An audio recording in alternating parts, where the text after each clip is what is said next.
Amanhã ele perde tudo. A voz da minha vizinha, Helena, cortou o ar gelado da noite com a precisão de um bisturi de cirurgião, tão calma e definitiva que por um momento o uivo do vento pareceu silenciar em respeito. Eu estava de pé, na neve, vestindo apenas um pijama de seda fino e um casaco que mal me protegia do frio cortante, enquanto as luzes da casa que eu chamava de lar se apagavam uma a uma, mergulhando-me na escuridão. Momentos antes, a porta de carvalho maciço tinha sido o epicentro da minha humilhação. Marcos, meu marido, agarrou-me pelo braço, a sua cara uma máscara de desprezo. "Ainda a brincar às intelectuais, Ana?" Ele sibilou, agitando um pequeno livro de poesia que eu tinha comprado nesse mesmo dia. "Eu disse-te para parares com estas merdas. O teu trabalho é sorrir e ser bonita." A minha voz, um fiapo de som, tentou responder. "Era só um livro, Marcos." Mas ele não estava a ouvir. Ele atirou o livro para a lareira acesa, as páginas a enrolarem-se e a escurecerem instantaneamente. "Volte para o buraco de onde você veio, sua camponesa inútil." Ele cuspiu, empurrando-me para fora antes de bater a porta na minha cara. As lágrimas congelavam nas minhas bochechas e o choque me paralisava. Foi então que a porta da mansão ao lado se abriu. Helena, a reclusa e imponente dona da propriedade, que eu mal conhecia, apareceu na sua soleira, envolta num casaco de caxemira. Ela não olhou para mim com pena, mas com uma estranha intensidade, como se visse através da minha dor e enxergasse algo que nem eu mesma sabia que existia. Sua declaração não foi uma promessa de consolo, foi uma sentença. Naquele instante, parada entre a ruína da minha vida e a enigmática promessa de uma estranha, eu não fazia ideia de que aquela noite era o fim de um capítulo de humilhação e o início de uma vingança tão fria e calculada quanto o próprio inverno. O choque inicial deu lugar a um tremor que não era apenas do frio. As palavras de Marcos ecoavam na minha cabeça, cada uma um golpe físico. Inútil, parasita, caipira. Por 5 anos, eu acreditei que seu amor era meu porto seguro, mas agora a fachada havia desmoronado, revelando a podridão por baixo. Ele adorava a minha ingenuidade, como ele chamava. Agora eu entendia que o que ele amava era a minha submissão. Ele me moldou para ser a esposa troféu perfeita, silenciosa, bonita e, acima de tudo, dependente. Abandonei meus estudos, meus amigos e minhas ambições por ele. Em troca, ele me deu uma gaiola dourada e eu, tola, a chamei de lar. A frieza que eu sentia agora não era nada comparada ao vazio que se abriu no meu peito. Helena fez um gesto com a cabeça, um convite silencioso.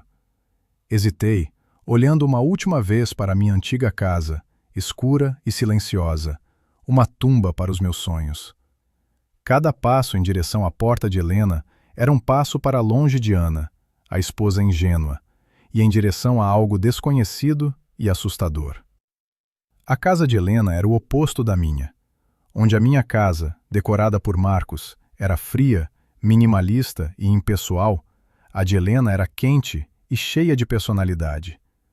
Livros enchiam prateleiras que iam do chão ao teto, a lareira crepitava alegremente e o cheiro de chá de canela e madeira polida enchia o ar.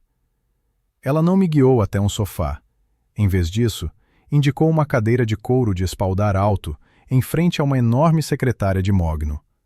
Sobre a mesa, um tablet brilhava, exibindo o que parecia ser um diagrama complexo. "Sente-se", disse ela, a sua voz desprovida de qualquer emoção supérflua. "Temos pouco tempo." Ela colocou uma xícara de chá quente nas minhas mãos trêmulas, mas o gesto parecia mais funcional do que simpático. Ela não fez perguntas sobre o meu estado. Apenas sentou-se na sua própria cadeira, do outro lado da secretária, observando-me com seus olhos cinzentos e penetrantes. O silêncio era tenso, carregado de uma urgência que eu não compreendia. Depois de um momento, Ela tocou no tablet e a imagem mudou para o logotipo da construtora Apex. Marcos Beltrão, vice-presidente de desenvolvimento, disse ela, a sua voz ainda calma e controlada. Acha que é o rei do mundo, mas na verdade é apenas um peão arrogante num tabuleiro muito maior do que ele imagina. Eu a encarei, confusa. Como sabe tanto sobre ele? Nós éramos vizinhas há 2 anos, mas trocamos apenas acenos educados. A forma como ela pronunciou o nome dele, com uma pitada de desdém, sugeria uma familiaridade que me inquietou. Helena ignorou a minha pergunta. Em vez disso, passou o dedo pelo ecrã, revelando uma série de documentos. Plantas de edifícios, faturas, relatórios de inspeção com assinaturas falsificadas. Este é o projeto Sol Nascente, o mais recente empreendimento de luxo da Apex, supervisionado pessoalmente pelo seu marido. Ela ampliou uma secção de um relatório, sublinhada a vermelho. A Apex usou materiais de qualidade inferior, cortou custos em todas as fases da construção e subornou inspetores para aprovarem uma estrutura que é, para todos os efeitos, uma armadilha mortal. Eles pouparam 30 milhões. Marcos recebeu um bônus de 3. O meu queixo caiu. Eu lembrava-me de Marcos a gabar-se do sol nascente, de como era o seu legado. Não, ele não faria isso. Ele é ambicioso, mas não é um monstro. Um sorriso frio e fugaz tocou os lábios de Helena. Ela tocou novamente no tablet e uma fotografia antiga, de um jornal, encheu o ecrã. A imagem mostrava os escombros de um prédio desabado. A legenda dizia: Tragédia em Vila Moreira, 14 mortos em colapso de edifício. Há 10 anos, a Apex, sob outro nome, fez exatamente a mesma coisa. O meu irmão era o engenheiro-chefe. Ele avisou-o sobre as falhas estruturais. Eles silenciaram-no, despediram-no e, quando o inevitável aconteceu, usaram-no como bode expiatório. Destruíram o nome dele, a carreira dele, a vida dele. Ela olhou diretamente para mim e, pela primeira vez, vi uma fissura na sua fachada de aço. Ele suicidou-se 6 meses depois. Marcos Beltrão era, na altura, o assistente júnior que ajudou a enterrar as provas. O ar saiu dos meus pulmões. O chá na minha mão tremeu violentamente, derramando um pouco no pires com um som agudo. Helena continuou, implacável. Passei a última década a reunir tudo o que preciso para os destruir. Tenho quase tudo. O que me falta... Ela fez uma pausa, os seus olhos fixos nos meus. Está dentro daquela casa, naquele escritório que ele te proíbe de entrar. O cofre, sussurrei. A lembrança do cofre de aço escovado escondido atrás de uma pintura de um navio a emergir na minha mente. Helena acenou com a cabeça, confirmando. Ele guarda lá um livro-caixa secundário. O verdadeiro registro de todos os subornos e pagamentos ilícitos do Sol Nascente. A prova física que liga tudo diretamente a ele e ao CEO da Apex. Eu posso destruir a empresa com o que tenho, mas com aquele livro, eu destruo os homens. A intensidade dela era palpável. Uma força da natureza contida naquela sala. Eu sei que o cofre tem um teclado numérico e uma fechadura de chave física. Ele muda o código semanalmente, mas os hábitos de um homem arrogante são as suas maiores fraquezas. A chave. Ele ainda a esconde no mesmo sítio? A minha mente correu. O fundo falso da sua caixa de charutos cubanos na prateleira de cima. Um lugar tão óbvio, tão clichê, que ele achava que ninguém procuraria lá. Sim, disse eu, a minha voz rouca. Na caixa de charutos. Bom, Helena abriu uma gaveta da sua secretária. O interior estava forrado a veludo preto e continha não canetas ou papel, mas ferramentas que pareciam saídas de um filme de espionagem. Ela pegou num pequeno dispositivo, não maior que um grão de arroz, e um telemóvel descartável. Este é um comunicador. Vai colocá-lo no ouvido. Eu estarei do outro lado. Guilherme, o meu chefe de segurança, vai desativar o sensor perimetral do portão dos fundos por exatamente 3 minutos, a começar daqui a 10. É tempo suficiente para entrares pela porta da cozinha. Tu sabes que a fechadura está avariada. Marcos nunca se preocupou em arranjá-la. Eu olhei para ela, atônita. Ela sabia da fechadura avariada. Ela sabia de tudo. Isto é loucura. Ele vai matar-me se me apanhar. Ele já a destruiu, Ana, respondeu Helena, a sua voz cortante. Ele tirou-te a tua carreira, os teus amigos, a tua identidade. Deixou-te na neve para congelar. A questão agora não é o que ele te fará. A questão é se vais permitir que ele se safe depois de tudo que fez a ti e a outros. Isto não é sobre vingança, é sobre equilíbrio, é sobre justiça. Ela empurrou o pequeno comunicador pela mesa. Ele humilhou-te chamando-te de inútil. Prova-lhe que ele está errado. Ajuda-me a dar-lhe o que ele merece. Amanhã, quando o sol nascer, a notícia do mandado de prisão de Marcos Beltrão estará em todos os jornais. E tu estarás aqui, segura e livre. Olhei para o pequeno dispositivo a brilhar sob a luz do candeeiro. A casa do outro lado da rua já não parecia um lar perdido. Parecia a fortaleza de um inimigo. O medo ainda estava lá, um nó frio no meu estômago, mas algo mais estava a nascer por baixo dele, uma brasa de raiva, dura e pura. A imagem do meu livro a queimar, das suas palavras cruéis, da porta a bater-se na minha cara. A imagem da manchete do jornal com 14 mortos. O irmão de Helena. A vida que me foi roubada. Levantei o olhar e encontrei o de Helena. A sua expressão não mudou, mas havia uma expectativa silenciosa nos seus olhos. Ela não estava a oferecer-me conforto. Estava a oferecer-me uma arma. Estendi a minha mão, os meus dedos a fecharem-se sobre o pequeno comunicador. O plástico era frio contra a minha pele. Diga-me o que fazer. Ele acredita que a casa onde mora é dele, que o carro que dirige é dele, que a posição que ocupa é fruto do seu próprio gênio, continuou Helena, pegando um pequeno tablet da mesa ao seu lado. Os seus dedos deslizaram pela tela com uma eficiência silenciosa. Mas tudo isso são apenas empréstimos, privilégios concedidos a ele. E privilégios podem ser revogados. Ela virou o tablet na minha direção. Na tela, havia um organograma complexo, uma teia de nomes e ligações.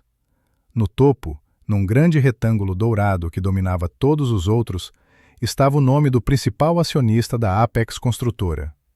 O nome era Helena Vasconcelos. O ar nos meus pulmões solidificou-se. A xícara de chá nas minhas mãos pareceu pesar 1 tonelada. A mulher quieta e reclusa que vivia ao lado, que eu achava ser uma viúva rica e solitária, era, na verdade, a dona de tudo. A dona do mundo de Marcos. A dona do poder que ele usava para me esmagar. Eu herdei a participação maioritária do meu pai há 5 anos, explicou ela, com um tom de voz neutro, como se estivesse a comentar o tempo. Ele fez a sua fortuna com acordos que, digamos, turvaram as linhas da ética. A Apex era a sua joia da coroa, mas também a sua maior vergonha. No seu leito de morte, fez-me prometer que eu iria limpá-la, que iria expurgar os vermes que ele próprio tinha permitido que infestessem a empresa. Ela desviou o olhar para a lareira por um instante, e o fogo refletiu-se nos seus olhos cinzentos. Prefiro ficar nos bastidores. A mudança é mais eficaz quando a fonte do poder é invisível. Deixo a gestão do dia a dia para os executivos. Mas eu observo. Sempre observo. E eu não gosto do que vejo em Marcos Beltrão. Ele é descuidado, ganancioso e cruel. A maneira como ele te tratou esta noite não foi apenas a gota d'água. Foi a confirmação de que ele é um cancro que precisa de ser removido. 1 milhão de pensamentos colidiram na minha cabeça.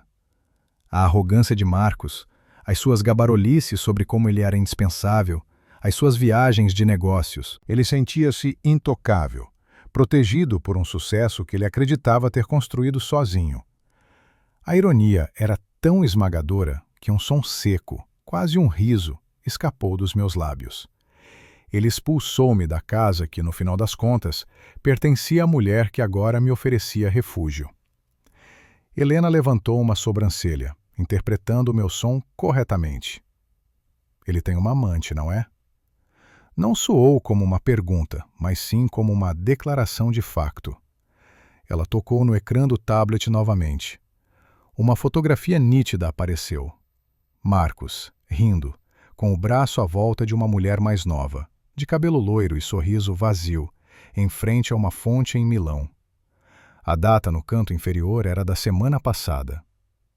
Sofia, uma estagiária do departamento de marketing. As palavras saíram da minha boca, frias e precisas. A humilhação de meses de suspeita deu lugar a uma raiva lúcida. Ele a promoveu a assistente júnior no mês passado, embora ela mal saiba ligar um computador. Ele levou-a para a viagem a Milão, dizendo que era uma conferência de arquitetura. Ele comprou-lhe um colar de diamantes da Bulgari. A fatura veio para casa por engano. Eu tinha visto os recibos, os bilhetes de avião extras. Tinha escolhido ignorar, engolir a dor, dizer a mim mesma que estava a imaginar coisas. A confirmação fotográfica, vinda da fonte mais poderosa que se possa imaginar, foi como um choque elétrico. Eu não era louca. Eu era cega. E ele não era apenas infiel. Ele era um idiota monumental. Estava a usar os recursos da empresa, o dinheiro de Helena, para sustentar o seu caso, bem debaixo do nariz da verdadeira dona. O colar, disse Helena, e um brilho de interesse passou pelos seus olhos.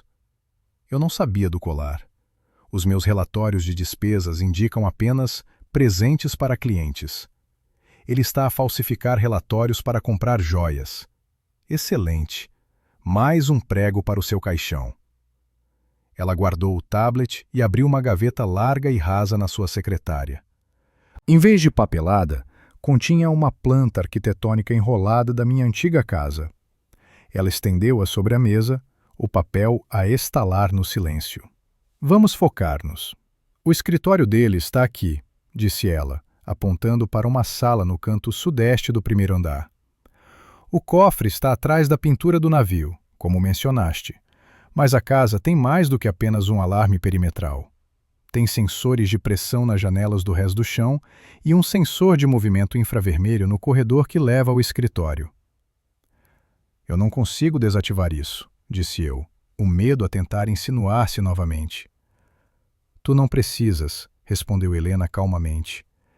Guilherme vai criar um loop de 5 minutos nas câmaras do corredor e desativar o sensor de movimento remotamente. Os sensores das janelas não importam. Vais entrar pela porta da cozinha, cuja fechadura avariada, Marcos, na sua arrogância, nunca se deu ao trabalho de consertar. Ele acha que ninguém teria a audácia de entrar na sua fortaleza.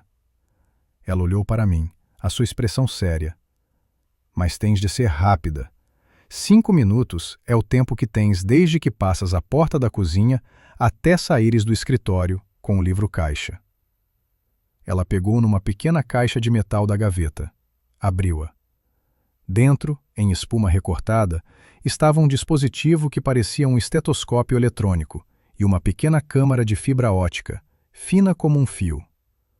O código do cofre. Ele muda-o todas as sextas-feiras. O padrão dele é sempre uma combinação de 6 dígitos relacionada com datas importantes para ele. O aniversário dele, o nosso aniversário de casamento, a data em que foi promovido. Eu não sei qual é a desta semana, sussurrei, mas eu tenho uma forte suspeita. Hoje é o aniversário da morte da mãe dele. Um homem como Marcos, narcisista e com um complexo de Édipo mal resolvido, usaria essa data.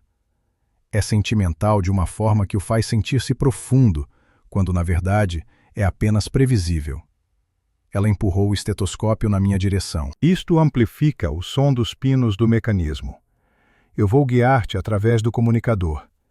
Gira o botão lentamente para a direita.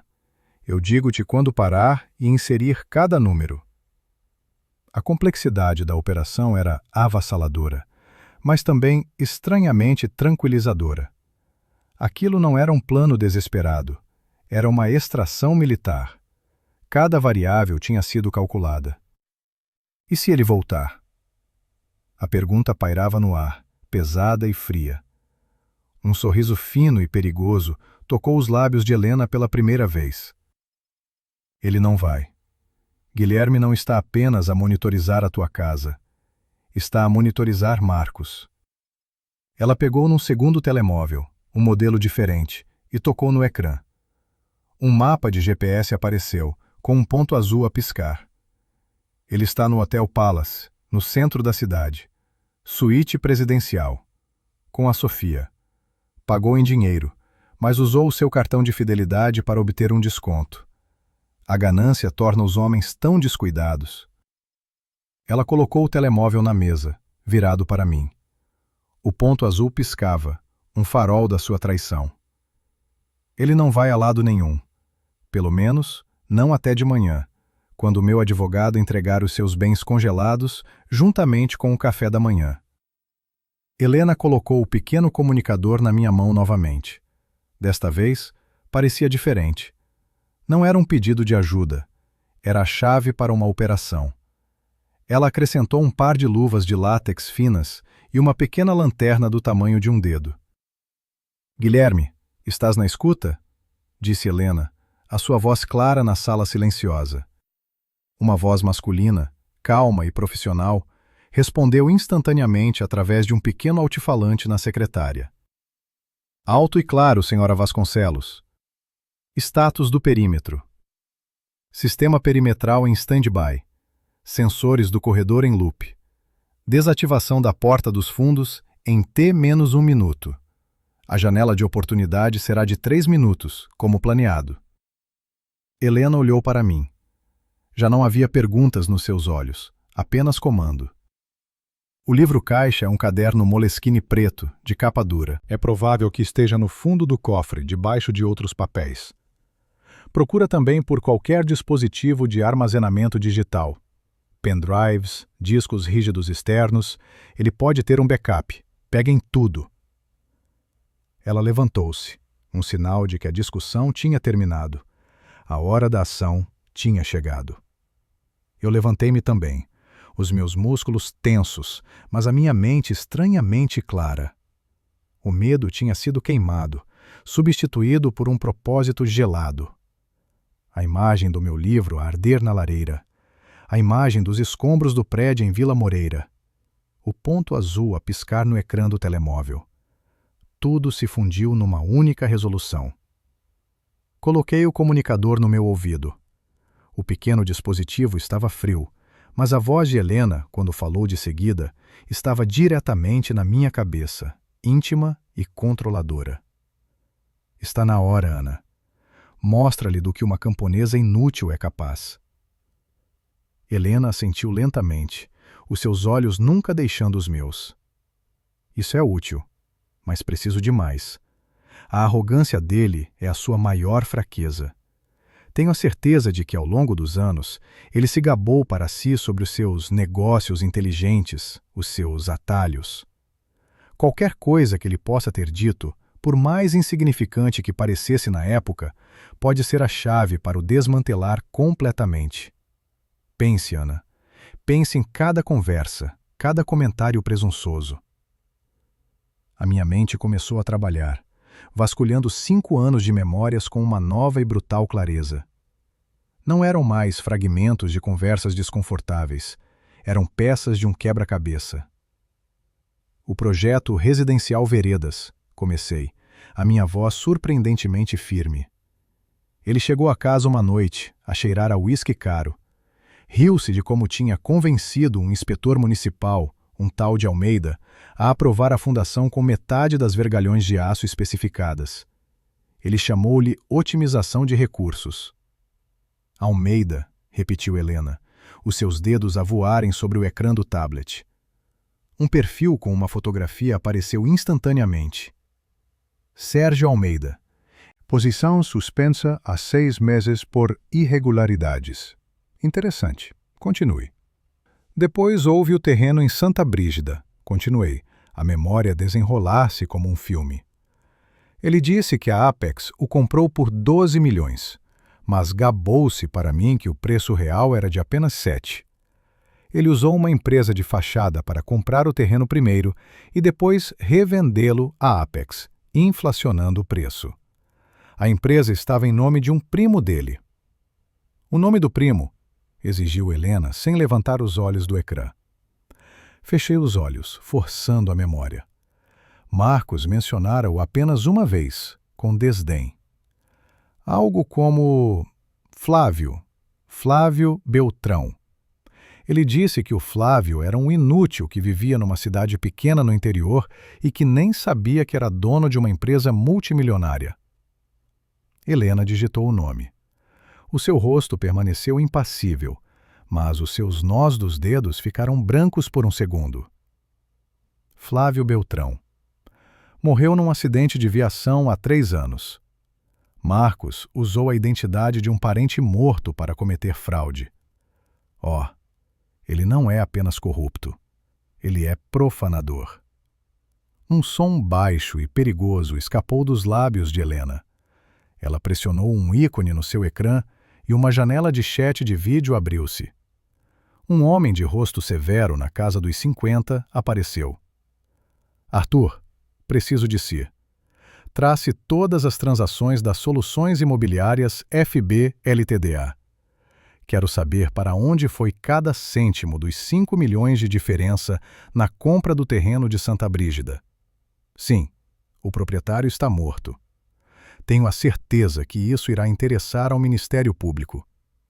Preciso do relatório na minha secretária às 6 da manhã. Ela fechou a chamada sem esperar por uma resposta. O ar na sala crepitava com uma energia fria e letal. Eu tinha acabado de entregar a Helena não apenas corda para enforcar Marcos, mas a forca inteira. Isso é mais do que suficiente, disse Helena finalmente pousando o tablet. A sua voz era calma, mas por baixo dela havia uma corrente de aço. Com o que me deu, posso iniciar uma auditoria forense imediata que irá paralisá-lo. Vou trazer a minha equipa de confiança antes do amanhecer. Quando Marcos chegar ao escritório amanhã... Um zumbido agudo vindo da sua secretária interrompeu-a. Uma luz vermelha pulsava num pequeno painel de comunicação. Helena franziu o sobrolho e pressionou um botão. Guilherme, na escuta. Senhora Vasconcelos. A voz calma do chefe de segurança soou pelo intercomunicador, mas com uma nova urgência. Temos um problema. O alvo está em movimento. Ele acabou de sair do Hotel Palace. O meu sangue gelou. Ele está a vir para cá? Sussurrei, o pânico a agarrar-me à garganta. Helena levantou uma mão para me silenciar, os seus olhos fixos no painel. Qual é o seu vetor, Guilherme? Ele está a dirigir-se para sul, na marginal. Trajetória consistente com uma vinda para casa. Helena virou-se para o seu tablet, os seus dedos a dançarem no ecrã. Um mapa em tempo real apareceu, mostrando o ponto azul do carro de Marcos a mover-se rapidamente pela cidade. Por que é que ele voltaria agora? Ele nunca deixa Sofia sozinha. A minha mente correu, procurando uma razão, qualquer coisa que se encaixasse no padrão do seu egoísmo. E então, atingiu-me. Uma memória trivial, mas tão característica dele. O uísque, disse eu, a minha voz a sair mais alta do que eu pretendia. Helena olhou para mim. Explique. Ele tem uma garrafa, um Macallan de 1978. Deu-lhe o pai dele. É a única coisa na casa com valor sentimental para ele. Ele ia abri-la amanhã para celebrar o fecho de um negócio. Ele é paranoico com ela. Nunca a deixaria sozinha na casa se soubesse que ia ficar fora durante a noite. Ele deve ter se esquecido dela. Ele está a voltar para ir buscar. Um sorriso fino e predatório curvou os lábios de Helena. Paranoia e sentimentalismo. Uma combinação deliciosa. Ela olhou para o mapa. O ponto azul estava a menos de 10 minutos de distância. O plano de extração do livro-caixa está abortado. Não podemos arriscar que entres lá. O alívio e a desilusão atingiram-me ao mesmo tempo. Eu estava aterrorizada, mas também ansiava por aquele ato de desafio. Mas isso não significa que a noite acabou, continuou Helena, o seu cérebro a trabalhar visivelmente a uma velocidade estonteante. Apenas muda a nossa estratégia. Não vamos tirar as provas dele. Vamos fazer com que ele as traga até nós. Ela voltou-se para o intercomunicador. Guilherme, preciso que o nosso amigo da Torre Sigma esteja pronto. Código âmbar. O alvo é Marcos Beltrão, a sair de casa dentro da próxima hora, provavelmente com uma pasta ou uma pequena mala. O conteúdo é de prioridade máxima. Discrição absoluta é essencial. Confirme. Confirmado, senhora. O amigo está a 5 minutos da posição. Código âmbar ativado. Helena desligou a comunicação e virou-se para mim, os seus olhos a brilharem com uma luz intensa e perigosa. Marcos é um animal de hábitos. Depois de buscar o seu precioso uísque, ele não voltará para a amante. O seu ego não o permitirá. Ele irá para o escritório, para trabalhar até tarde, para reforçar a sua autoimagem de gênio incompreendido. E ele levará o livro-caixa consigo. Ele nunca o deixa em casa durante a noite quando está a trabalhar num grande negócio. Considera-o o seu talismã. Ela pegou no seu tablet novamente e começou a redigir um e-mail. E nós vamos dar-lhe uma razão muito boa para querer ter esse talismã à mão. O seu rosto iluminou-se com a luz do ecrã. Vamos convocar uma reunião de emergência do Conselho para as 7 da manhã. Assunto: revisão urgente da estrutura de liderança da Apex e potencial oferta de aquisição hostil. Eu observei, fascinada, enquanto ela construía a armadilha. Isso vai fazê-lo entrar em pânico, disse eu. Exatamente. Pânico torna os homens descuidados. Ele vai correr para o escritório, pegar no livro-caixa e em qualquer outro material incriminatório que tenha, pensando que é a sua apólice de seguro contra os outros membros do conselho. Ele pensará que pode usá-lo para chantagear o seu caminho para a segurança. Ela fez uma pausa, olhando para mim. Quem é o seu maior rival no conselho? O homem que ele mais despreza e teme? Ricardo Monteiro, respondi sem hesitar. Chefe de operações. Eles odeiam-se. Marcos acha que o Ricardo está a tentar sabotar os seus projetos. Perfeito. Helena adicionou uma linha ao convite da reunião. A pedido de Ricardo Monteiro e outros membros sêniores. Ela enviou o e-mail de uma conta anônima e encriptada, programada para chegar a todos os membros do conselho, incluindo Marcos, em exatamente 15 minutos. Ela levantou-se e caminhou até uma janela que dava para minha antiga casa. As luzes de um carro varreram a entrada. O Mercedes de Marcos parou. Ele chegou, disse Helena, a sua voz baixa. O espetáculo está prestes a começar. Ficamos em silêncio, observando a figura de Marcos a sair apressadamente do carro e a entrar em casa. O medo que eu sentia antes tinha sido substituído por uma estranha calma, uma distância clínica. Eu estava a observar um espécime no seu habitat, inconsciente de que as paredes de vidro estavam prestes a estilhaçar-se. Minutos depois, ele saiu, carregando uma pasta de couro e uma caixa de madeira comprida, o uísque. Ele entrou no carro e acelerou pela rua, em direção ao centro da cidade, em direção ao seu escritório. Em direção à armadilha. Agora, esperamos, disse Helena, virando-se da janela. Ela não me mandou para um quarto de hóspedes. Em vez disso, indicou a cadeira em frente à sua secretária. Sente-se. Há mais uma coisa que pode fazer. Ela abriu um ficheiro no seu tablet. Era um relatório de despesas detalhado de Marcos dos últimos 2 anos. Ele tem falsificado relatórios para cobrir os custos com a Sofia. Jantares com clientes. Presentes corporativos.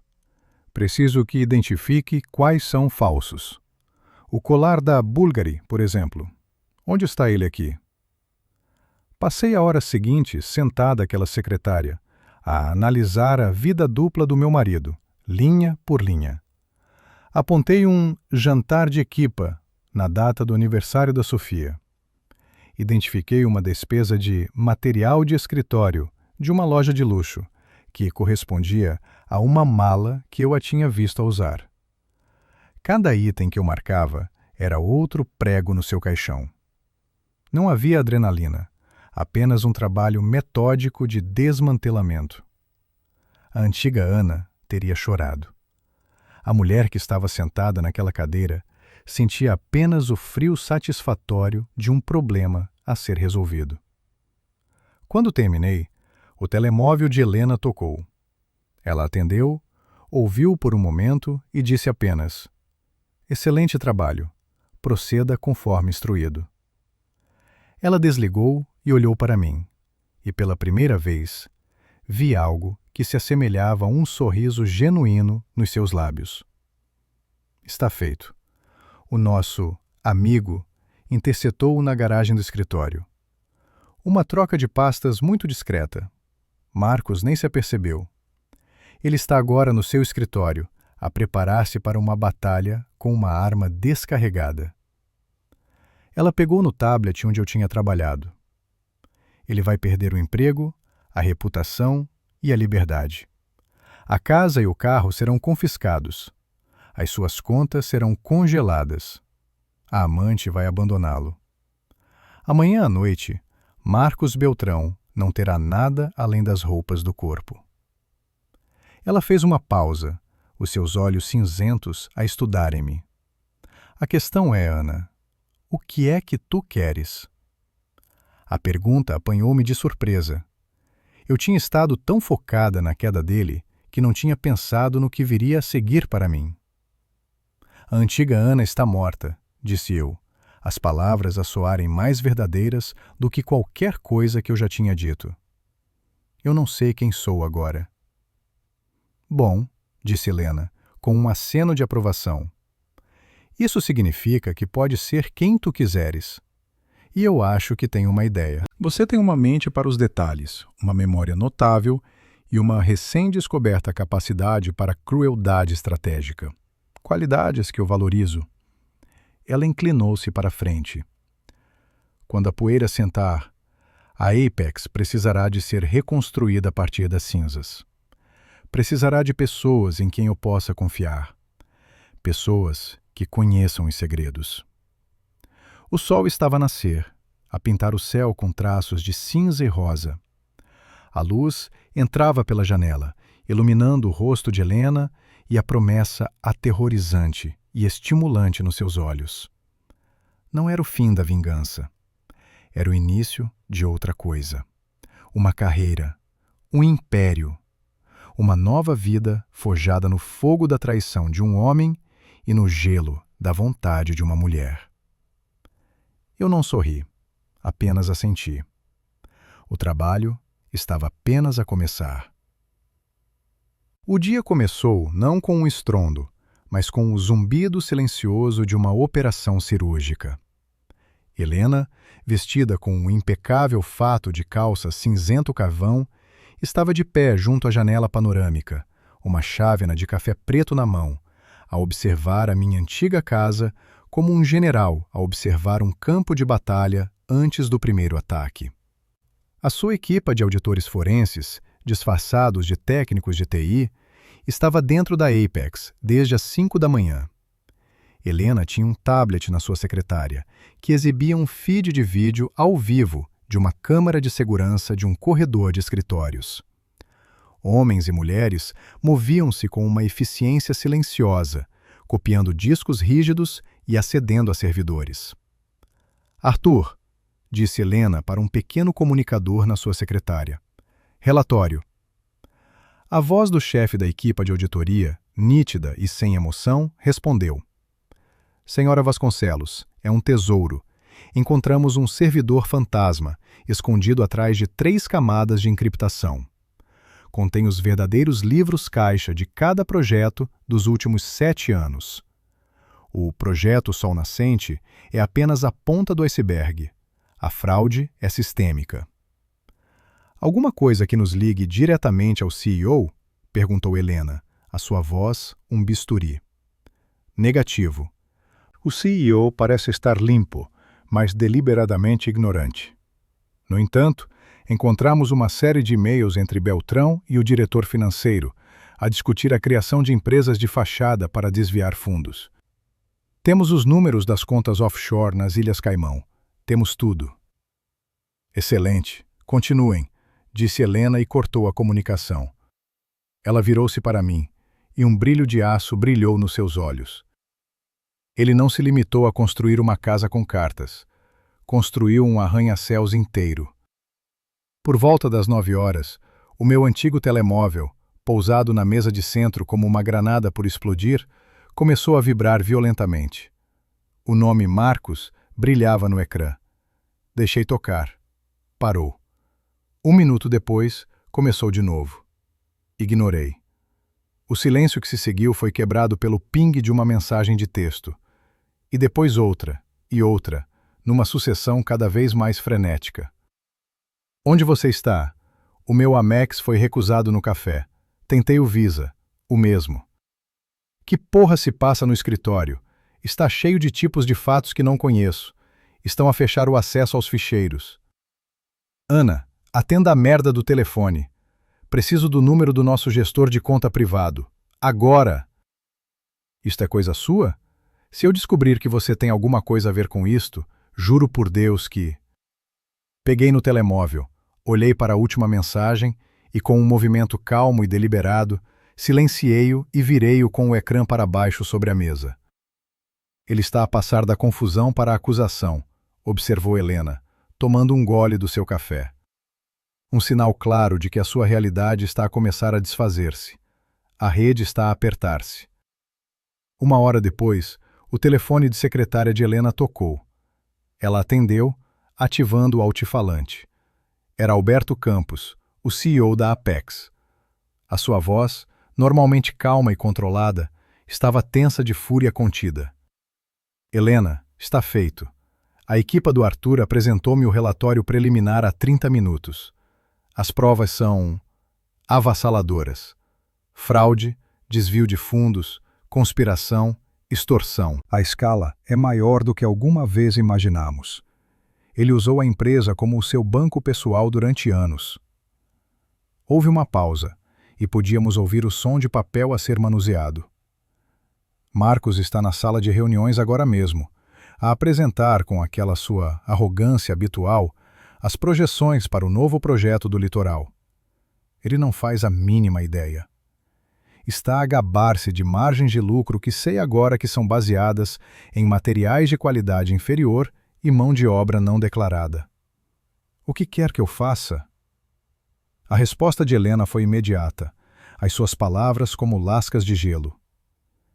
Quero que entre nessa sala, Alberto. Quero que o interrompa a meio da frase. Quero que leia as acusações em voz alta, na frente de Ricardo Monteiro e de todo o conselho. Depois, demita-o, sumariamente, na frente de todos. Chame a segurança e escolte-o para fora do edifício. Não o deixe levar nem um clipe de papel. E certifique-se de que o nosso contacto no Diário Econômico recebe uma dica anônima sobre uma investigação interna por má conduta grave de um executivo de topo nos próximos 10 minutos. Quero que o nome dele seja tóxico em toda a indústria até a hora do almoço. Entendido, disse Alberto. E a casa? Já enviei uma equipa jurídica. É propriedade da empresa, um benefício revogável. Vão mudar as fechaduras e iniciar o processo de reintegração de posse. Ele tem 1 hora para remover os seus pertences pessoais estritamente definidos, sob supervisão. Depois disso, o que quer que fique para trás será eliminado. Helena desligou. O silêncio na sala era pesado e absoluto. Ela olhou para mim, a sua expressão indecifrável. A primeira peça do dominó acabou de cair. Eu não senti alegria, nem tristeza. Senti o clique de uma peça de maquinaria a encaixar-se no seu lugar. Uma sensação de inevitabilidade fria, como ver uma tempestade que se sabia estar a chegar finalmente a atingir a costa. O que se seguiu foi uma execução orquestrada. O tablete de Helena acendeu-se com uma nova notificação. Uma mensagem de Guilherme. Alvo a sair do edifício principal. Pálido, visivelmente abalado. Escoltado por 2 seguranças. Está a tentar fazer chamadas, mas o seu telemóvel empresarial foi desativado. Helena ativou um novo feed de vídeo no tablet. Uma câmara de rua discreta, do outro lado da sede da Apex. Vimos Marcos a sair pelas portas de vidro, não como o conquistador de sempre, mas como um prisioneiro. Os seus ombros estavam curvados. Ricardo Monteiro observava-o de uma janela do 2º andar, um pequeno sorriso no rosto. Marcos tentou argumentar com os seguranças, que permaneceram impassíveis. Depois de uma chamada falhada, ele gesticulou freneticamente para um táxi. Ele está a vir para cá, disse eu, a minha própria voz a soar distante aos meus ouvidos. Claro que está, respondeu Helena. É o seu castelo, o último bastião do seu poder. Ele ainda não compreende que já não é seu. Fomos até a janela da sala de estar, a mesma janela de onde ela me tinha observado na noite anterior. O táxi amarelo parou bruscamente em frente à casa. Marcos saltou, antes mesmo de o carro parar completamente, e correu para a porta da frente. Vimo-lo a enfiar a chave na fechadura. Não rodou. Ele tentou de novo, com mais força, abanando a maçaneta. Nada. A confusão no seu rosto deu lugar a uma raiva impotente. Ele bateu na porta de carvalho maciço, primeiro com o punho fechado. Depois, à medida que o desespero se instalava, com a palma da mão aberta, as pancadas a ecoarem pela rua silenciosa. A porta abriu-se, mas não foi por causa dos seus esforços. Um homem de fato escuro e rosto severo, que eu reconheci como o advogado de Helena, apareceu na soleira. Ele segurava uma pasta de couro. Senhor Beltrão. A sua voz era calma, mas audível mesmo à distância. Fui encarregado de o informar que o seu contrato de trabalho e todos os benefícios associados, incluindo esta residência, foram rescindidos com efeito imediato. Tem exatamente 1 hora para remover os seus pertences pessoais. Uma lista do que é permitido está neste documento. Ele estendeu a pasta. 2 dos meus associados irão acompanhá-lo. Atrás do advogado, 2 homens grandes, de fatos idênticos, apareceram, bloqueando a entrada. Um pequeno caminhão de mudanças, discreto, estava estacionado na rua, com a rampa já baixada. A mensagem era inequívoca: pegue nas suas bugigangas e desapareça. O leão que rugira na noite anterior tinha se transformado num homem encurralado e confuso. A sua arrogância desfez-se como fumo, substituída por um pânico que lhe dilatava as pupilas. Ele olhou em volta, desnorteado, procurando uma explicação, uma vítima para sua fúria. E então, o seu olhar encontrou a janela da casa de Helena. Ele viu-me. Por um longo e tenso segundo, os nossos olhares encontraram-se através do vidro e da neve que começava a derreter. O seu rosto, já pálido de choque, contorceu-se numa máscara de pura fúria e descrença. A compreensão atingiu-o como um raio. Não foram os rivais do conselho, não foi a má sorte. Fui eu. De alguma forma, a mulher que ele tinha descartado como um objeto inútil, a camponesa que ele tinha atirado para o frio, tinha arquitetado a sua ruína completa. Ele não gritou. Fez algo pior. Levantou um braço trêmulo e apontou diretamente para mim. A sua boca abriu-se e formou uma única palavra, silenciosa, mas perfeitamente clara através do vidro. Você. Era uma acusação, uma promessa e uma maldição, tudo num só gesto. Incapaz de me alcançar, a sua fúria explodiu para fora. Ele virou-se e deu um pontapé selvagem na lateral do seu próprio Mercedes estacionado na garagem, deixando moça feia na porta do condutor. Depois, num ato final de autoimolação, tirou o seu telemóvel pessoal do bolso e atirou-o com toda a força contra o asfalto, onde se estilhaçou em 1000 pedaços. Os homens de Helena não se moveram, observando o colapso com um desinteresse profissional. Helena afastou-se da janela, a sua expressão calma. A fase do choque acabou. Agora começa a fase da negação e da retaliação patética. Está terminado. Ela olhou para mim. Ver um império desmoronar-se pode ser instrutivo. Ela fez uma pausa. Ele vai tentar contactá-la, usar outros telefones. Vai implorar, ameaçar, tentar manipular. Você não vai atender. Você não vai responder. Para ele, a partir deste momento, você deixou de existir. Ela voltou para sua secretária e pegou no tablet, onde as acusações contra Ricardo Monteiro, feitas por Marcos durante o seu despedimento, tinham sido registradas. O trabalho nunca acaba, Ana. Apenas muda de forma. Destruir é fácil. Limpar a confusão é a parte difícil. Ela virou o tablet na minha direção. Marcos, no seu pânico, deu-nos uma nova pista. O contrato da autoridade portuária. Quero que comece a investigar. Leia todos os relatórios da Apex relacionados com projetos portuários nos últimos 5 anos. Procure por discrepâncias, pagamentos a consultores desconhecidos, qualquer coisa que cheire tão mal como a ganância de Marcos. Ela estava a dar-me uma ordem, um trabalho, o primeiro da minha nova vida. Eu olhei para o homem desfeito na rua, agora a ser escoltado para dentro da sua antiga casa para empacotar as suas memórias em caixas de cartão, e depois olhei para o tablet.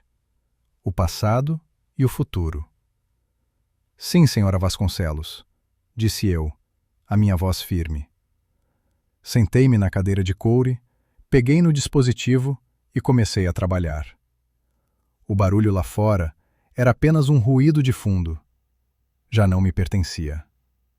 Ele começou a gritar, uma torrente de impropérios e ameaças que se espatifaram, inaudíveis, contra o vidro duplo da janela da sala de Helena. Apontou para mim, o seu dedo a tremer, o seu corpo inteiro a vibrar com uma raiva impotente.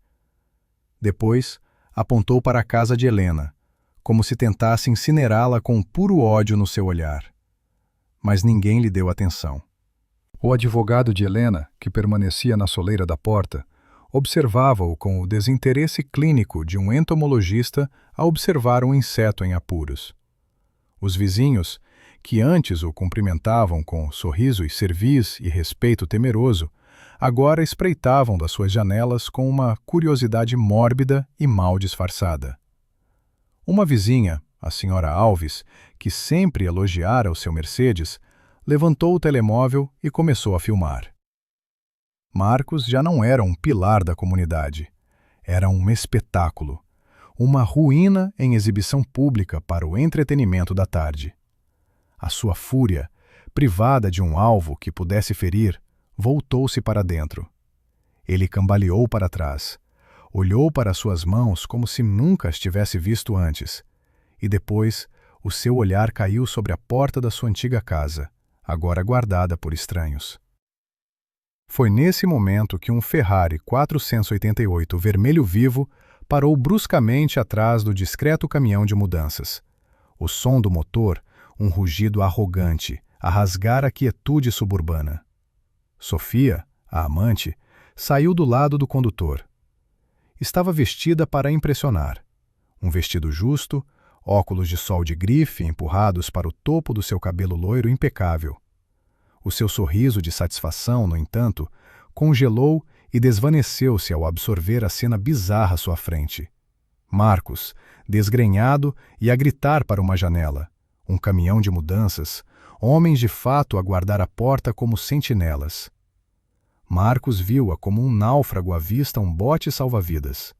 A sua raiva transformou-se instantaneamente em desespero abjeto. Ele correu até ela, tropeçando nos seus próprios pés, e agarrou-a pelo braço com uma força que a fez recuar. Sofia, graças a Deus, eles tiraram tudo de mim, tudo!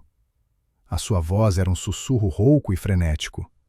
Foi ela, aquela cabra inútil, ela fez isto. Temos de ir embora, agora. Vamos para as Caimão, o dinheiro ainda está lá. Só preciso que me compres um bilhete de avião. Usamos o teu dinheiro por enquanto. Eu reponho tudo, juro. A reação de Sofia foi instantânea e visceral. Ela arrancou o braço do aperto dele. O seu rosto uma máscara de nojo e incredulidade, como se ele fosse algo sujo que se tinha agarrado ao seu sapato caro. O teu dinheiro, ela sibilou, a sua voz baixa e cortante, carregada de um desprezo que era mais frio do que qualquer inverno. Marcos, querido, tu não tens dinheiro. Tu eras o dinheiro. E parece que a tua conta foi encerrada. Ela olhou para suas unhas perfeitamente manicuradas, um gesto de tédio estudado. E as Caimão? Eu não vou para lado nenhum contigo. Eu tenho um almoço marcado no Four Seasons, com o Ricardo Monteiro. Ele ligou-me esta manhã. Aparentemente, há uma vaga de vice-presidente para preencher. Ela deu-lhe um sorriso pequeno e venenoso. Ele sempre achou que eu tinha potencial. O nome de Ricardo Monteiro atingiu Marcos como um soco no estômago. A traição final. O abandono pela mulher por quem ele tinha arriscado tudo em favor do seu maior rival. A realização de que ele não era o jogador, mas sim a peça descartada no tabuleiro de todos. Era uma cena patética e, no entanto, perfeitamente simétrica. Ele, que tratava as pessoas como degraus e objetos descartáveis, acabara de ser descartado com a eficiência de lixo a ser deitado fora. Sofia não lhe deu tempo para responder. Ela entrou novamente no seu carro desportivo, o motor a rugir de volta à vida. Ela acelerou, deixando-o envolto numa nuvem de gases de escape, sozinha no meio da rua com uma caixa de cartão aos seus pés, contendo os restos da sua vida. Dentro da casa, Helena observava a cena com uma calma imperturbável. Ela virou-se da janela e o seu olhar pousou em mim. A humilhação pública é um veneno de ação lenta, mas a verdadeira vitória não está em vê-lo cair. A sua voz era firme, um contraponto à tempestade emocional que se desenrolava lá fora. O que ele te tirou não foi apenas uma casa ou segurança financeira, Ana. Ele roubou metodicamente a tua autoconfiança, a tua independência, a tua voz. A vingança não estará completa até que recuperes cada grama do que ele te tirou, com juros. Ela fez um gesto na direção da sua secretária. Senta-te. Eu obedeci, os meus músculos ainda tensos por testemunhar o colapso dele. Helena sentou-se à minha frente, a sua postura a de uma rainha no seu trono. Você tem uma mente para os detalhes, uma memória fotográfica para suas mentiras e uma recém-descoberta capacidade para a crueldade estratégica. Você viu a corrupção onde auditores pagos a peso de ouro não viram. Eu preciso de pessoas assim na minha organização. Não como um favor, Ana, como um investimento. Ela ofereceu-me algo que eu nunca esperei, uma oportunidade. Quero que trabalhes comigo. Começarás amanhã, no Departamento de Análise de Risco. A primeira tarefa será dissecar cada projeto que Ricardo Monteiro supervisionou nos últimos 5 anos. Ele é ambicioso e descuidado, tal como Marcos. Tenho a certeza que deixou um rasto. Vou dar-te o treino, os recursos, o acesso.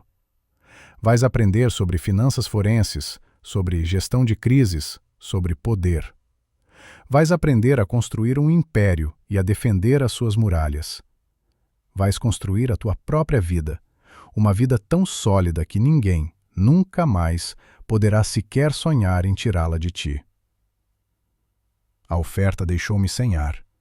Eu, que me considerava inútil há menos de 24 horas, estava a ser convidada para o círculo mais íntimo da mulher mais poderosa que eu já conhecera. Era assustador. Era vertiginoso. Era a única coisa no mundo que fazia sentido. Era a chance de provar a Marcos, aos vizinhos, ao mundo e, mais importante, a mim mesma, que ele estava errado. Eu não era uma camponesa. Eu era uma sobrevivente. E estava prestes a aprender a ser uma rainha. Levantei o queixo, encontrei o seu olhar cinzento e disse as duas únicas palavras que importavam. Quando começo? Nos meses que se seguiram, mergulhei no trabalho com a devoção de uma convertida. Helena foi uma mentora exigente, mas justa. A minha primeira semana foi passada numa sala sem janelas, com caixas e caixas de arquivos dos projetos de Ricardo Monteiro. Aprendi a ler um balanço como se fosse um poema, a encontrar as mentiras escondidas entre os números. Descobri que a minha experiência com as traições de Marcos me tinha dado uma espécie de sexto sentido para a desonestidade. Eu conseguia cheirar um relatório de despesas falsificado a 10 metros de distância. Durante uma reunião do conselho, 3 meses depois, eu ainda era uma presença silenciosa no canto da sala, a tomar notas para Helena. Ricardo Monteiro estava a apresentar um novo empreendimento, gabando-se de ter garantido contratos de materiais a preços excepcionalmente baixos. Enquanto todos os outros assinavam com aprovação, eu sentia um arrepio familiar. Naquela noite, em casa, cruzei os nomes dos fornecedores com os registros públicos. Um deles era uma empresa de fachada registrada num paraíso fiscal, criada 2 semanas antes. Na manhã seguinte, coloquei um único folho na secretária de Helena antes da reunião. Ela olhou para ele, depois para mim, e um pequeno aceno de cabeça foi todo o reconhecimento que recebi. Na reunião seguinte, Helena, com uma calma cirúrgica, questionou Monteiro sobre aquele fornecedor específico. Ele gaguejou, empalideceu e a sua proposta foi suspensa para análise adicional. Naquele dia, deixei de ser invisível. Mudei-me para um apartamento elegante na baixa da cidade, um lugar que era só meu.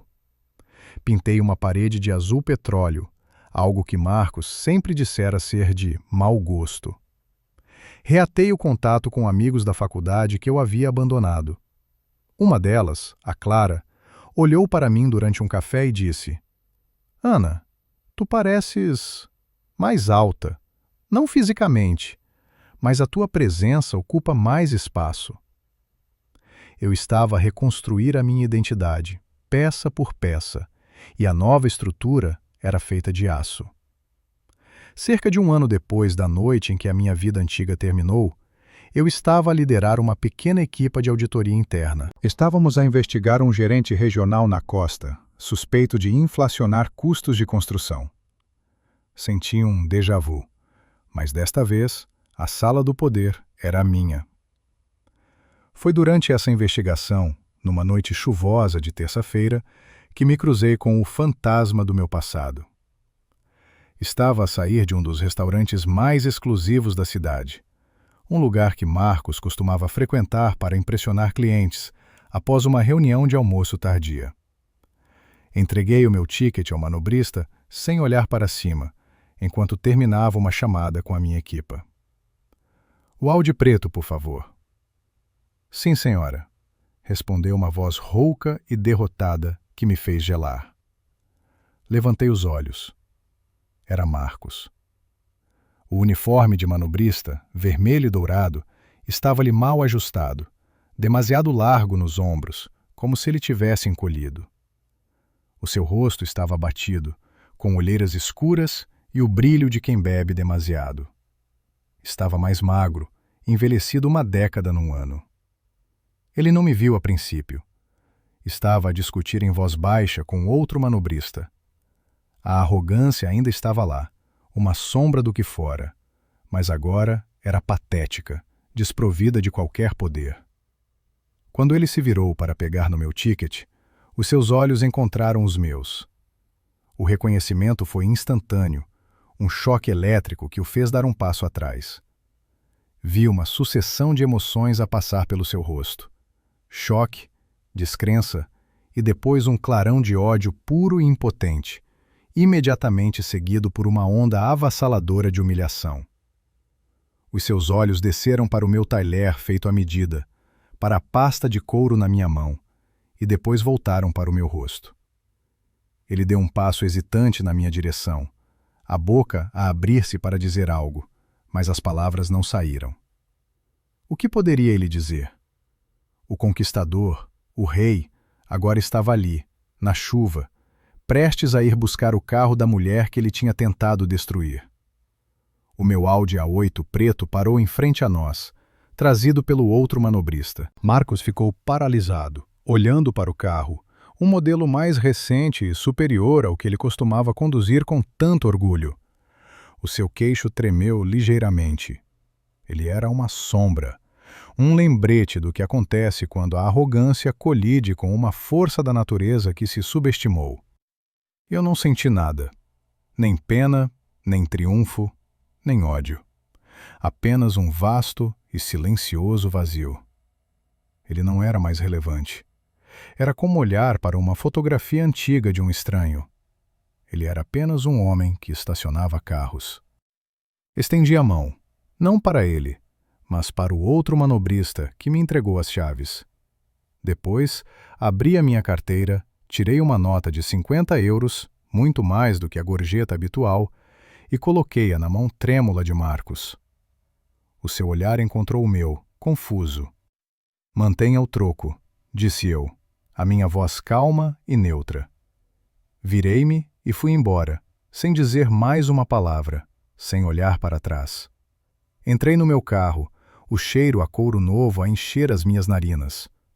Ao afastar-me, vi-o pelo espelho retrovisor, parado na chuva, a olhar para a nota na sua mão como se fosse um artefacto de outro planeta. A melhor vingança, percebi naquele momento, não era a destruição do inimigo. Era construir-se a si mesma a um ponto tão elevado que o inimigo se torna demasiado pequeno para ser visto sem se curvar. O poder de Marcos sobre mim nunca esteve no seu dinheiro ou no seu status. Esteve na minha crença de que eu precisava dele.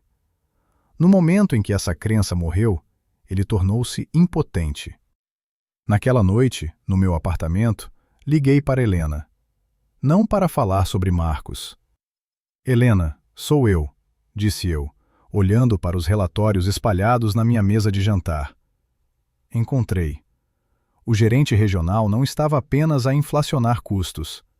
Estava a usar uma das nossas próprias empresas de logística para criar faturas falsas para materiais que nunca foram entregues. E tem um e-mail que prova que Ricardo Monteiro sabia disso há 6 meses e não fez nada. Houve um silêncio do outro lado da linha e depois ouvi algo que nunca tinha ouvido antes. O som baixo do riso satisfeito de Helena. Excelente trabalho, Ana. Prepare uma apresentação para o conselho. Você vai liderá-la. Ao desligar o telefone, olhei pela janela panorâmica para as luzes da cidade a cintilar abaixo. Uma galáxia de possibilidades aos meus pés. Eu tinha percorrido um longo caminho desde a mulher que tremia de frio na neve. Eu não tinha apenas sobrevivido. Eu tinha prevalecido. A história de Marcos e Ana tinha acabado, transformada em cinzas e esquecimento. A história de Ana Vasconcelos, a herdeira aparente do império de Helena, estava apenas a começar. E o futuro parecia incrivelmente brilhante.